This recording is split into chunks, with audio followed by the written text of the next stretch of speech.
ാണ് കൊണ്ടുപോയത്. നമുക്കത് പിന്നെ വരാം അതിലോട്ട്.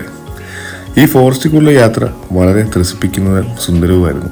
കാരണം വെച്ചാൽ ചുറ്റിനും മൃഗങ്ങളും, പുലി ടൈഗർ റിസർവ് എന്ന് കൊടുത്തിട്ടുണ്ടെങ്കിലും മരുന്നിന് പോലും ഒരു പുലിയെ കണ്ടില്ല. എന്നാൽ ആനകൾ, മാനുകൾ, മയിലുകൾ എല്ലാം യഥേഷ്ടം ഉണ്ടായിരുന്നു. പിന്നെ ചില കുരങ്ങന്മാരുടെ പ്രാങ്ക് ഷോയൊക്കെ കൊണ്ട് കണ്ട് വളരെ രസകരമായൊരു യാത്ര തന്നെയാണ് ഈ ബന്ദിപ്പൂർ ഫോറസ്റ്റിനകത്ത് ഉള്ളിക്കൂടുള്ള യാത്ര.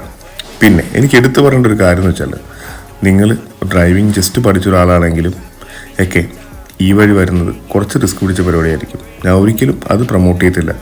കാരണം പെട്ടെന്നുള്ള പൊടുന്നതിനുള്ള കയറ്റവും ഇറക്കവും പിന്നെ കൊടും വളവുകളാണ് മൊത്തത്തിൽ. പിന്നെ നമുക്ക് ഫസ്റ്റ് സെക്കൻഡ് കയറി മാത്രമേ വണ്ടി ഓടിക്കാൻ പറ്റുള്ളൂ. പിന്നെ നേരെ മേലിൽ കയറ്റി കൊണ്ടുവന്ന് കഴിയുമ്പോഴായിരിക്കും മുൻപിൽ ഒരു ചെറിയൊരു ബ്ലോക്ക് വരുന്നത്. ആ ബ്ലോക്കിൽ നമുക്ക് ഹിൽ ഹോൾഡ് അസിസ്റ്റ് ഇല്ലാത്ത കാറുകളാണെങ്കിൽ